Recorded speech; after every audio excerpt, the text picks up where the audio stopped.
Une presse en rotation, des cuves remplies de jus et un approvisionnement continu de betteraves. Ici au sud d'Amiens, c'est une mini-sucrerie temporaire qui vient de s'installer. C'est la première fois où on fait l'étape de A à Z dans les mêmes locaux. Avant, on allait jusque la concentration et on cristallisait ailleurs. Là, on fait vraiment l'étape de A à Z jusqu'à l'ensachage. Donc, ouais, voilà, c'est vraiment un aboutissement de toutes nos recherches. Depuis 10 ans, des agriculteurs de la région et 2 ingénieurs travaillent à l'élaboration d'un sucre biologique non raffiné de betterave.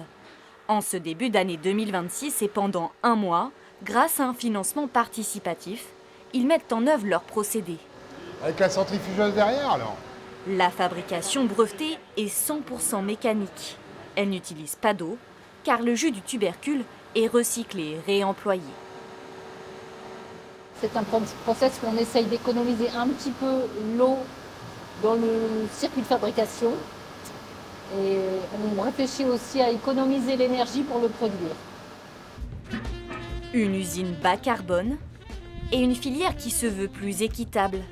Avec cette sucrerie organisée en coopérative d'intérêt collectif, la rémunération serait plus attractive pour les producteurs. On va acheter la betterave aux alentours de 116 € la tonne, toute prime confondue, contre environ 80 € chez les autres industriels, en bio. On a créé cette filière pour augmenter les surfaces en agriculture biologique sur la région. C'est vraiment la vocation de cette filière et il faut qu'elle naisse, c'est indispensable.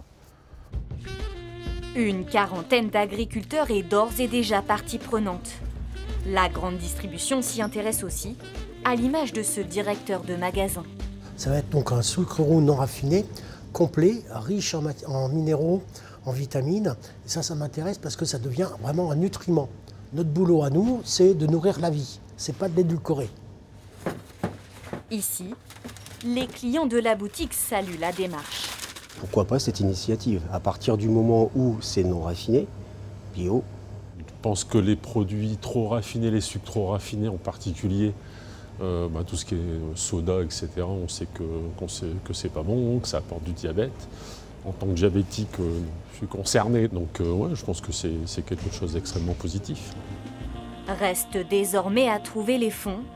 15 millions d'euros sont nécessaires. 8 sont déjà financés par les collectivités et les actionnaires. Pour le reste, un montage entre plusieurs banques est sur le point d'aboutir. L'ouverture de l'usine de production doit avoir lieu à l'été 2027 à Écaudœuvre, dans le Cambrésis, au nord de la Picardie.